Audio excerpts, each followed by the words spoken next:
This problem says on the day of a child's day of birth, a deposit of $25,000 is made in a trust fund that pays 8.75% interest, compounded continuously. Determine the balance on this account on the child's 25th birthday. This is an exponential growth problem. We know that because the interest keeps occurring over and over again, multiplying times itself over and over, so we know it's exponential. When you talk about exponential growth, there's two formulas to look at. This is the first formula right here. This is what you end with, your ending balance. This is what you start with, your starting balance or principal. This is your interest rate. The number of times compounded each year. Same here, number of times compounded each year and number of years. When you multiply these together, it tells you how many times it's all being multiplied together, compounded. In this case, we know it's compounded continuously. So we could let this go to infinity and this go to infinity. And this whole expression here, if we do that, raised to this, would approximate a number.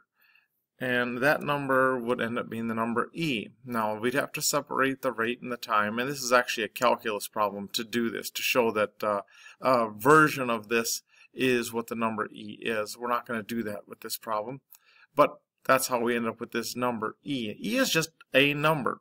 It's an irrational number, goes on forever, but it starts out 2.7, I believe 1, and then goes on from there. But it's still just a number. You can find it on your calculator. This formula here is actually the formula we want to use. Anytime you see the term compounded continuously, you're not going to use this one. This one is when things are compounded like semi-annually or quarterly, things like that. That's when we use this one. But if it says compounded continuously, this is the one you have to use. So we're not going to use that one. In this one, what we're looking at is for the variables, again, the A is still the same thing, the amount you end with. The P is the amount you start with or the principal you start with. E, that's just that number. The R is the growth rate or decay rate. In some problems like radioactive decay, this would be a decay rate. Always as a decimal, not as a percent. You can notice here it's given as a percent. We're going to have to switch that over to a decimal. Times time. That's the numbers where they get plugged into. So we'll go ahead and plug those in, the $25,000 that they started with. The interest rate, again, as a decimal, move the decimal 2 places and drop the percent, and 25 years, the time. And these are both exponents, so we're going to have e raised to this amount. When you punch this into your calculator, I usually tell students to do this. Start with these two and work your way right to left. The problem with these exponential growth problems is usually calculators putting it in incorrectly. If you try to enter it left to right, some calculators will keep track of it and do it all correctly. Others, they can get kind of messed up.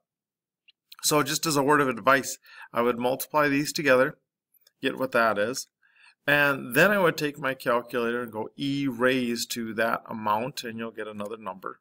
Then finally find the product of these two to get the answer.